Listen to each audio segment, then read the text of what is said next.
বিসমিল্লাহির রহমানির রহিম। আসসালামু আলাইকুম। প্রতিবেশী বলতে আমরা কাদেরকে বুঝি? আমাদের বাড়ির আশেপাশের মানুষজনকেই তো? কিন্তু না, আমাদের ইসলাম প্রতিবেশী বলতে অনেক কিছু বোঝায়।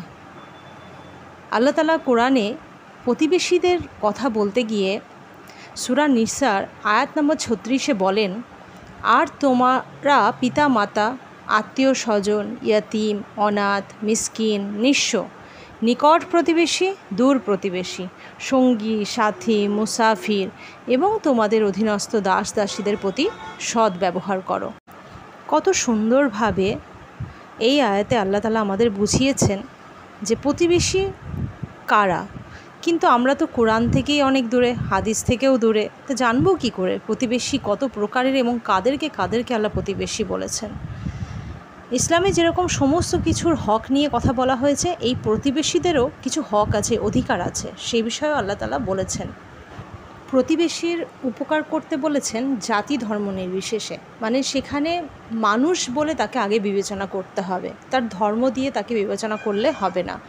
অবশ্যই যেমনই প্রতিবেশী আপনার হোক না কেন, উপকার তাদের করতে হবে। ধরুন আপনার আশেপাশে যে প্রতিবেশীরা আছে তাদের গবাদি পশু, গরু ছাগল অথবা ছেলে মেয়ের দ্বারা ভুলবশত কিছু অন্যায় আপনার প্রতি হয়ে গেল।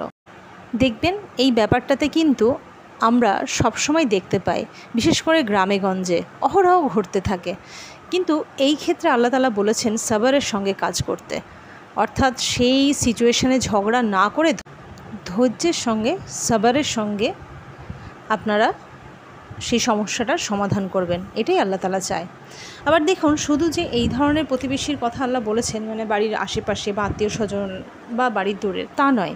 আপনি যদি কোথাও সফর করেন এবং যারা আপনার কিংবা আমার যে সফর সঙ্গী হয়, মানে যারা আমাদের সঙ্গে জার্নি করে, তাদের প্রতিও অনেক অন্যায় অনেক সময় না বুঝে আমরা করে ফেলি।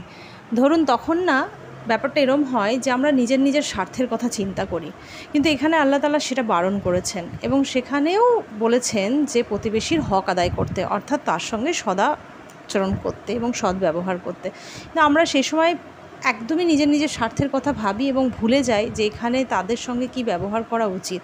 অনেক সময় জায়গা নিয়ে বা হয়তো কিছু একটু কোনো কারণবশত ঝগড়াঝাটি করে ফেলি, বা অনেক সময় অনেক দূর পর্যন্ত এই সমস্যাগুলো চলে যায়। ট্রেনে বাসে অহরহ আমরা এগুলো দেখতে পাই, আজকাল তো সোশ্যাল মিডিয়াতেও আমরা এগুলো দেখতে পাই যে কী সমস্ত সিচুয়েশন চলছে।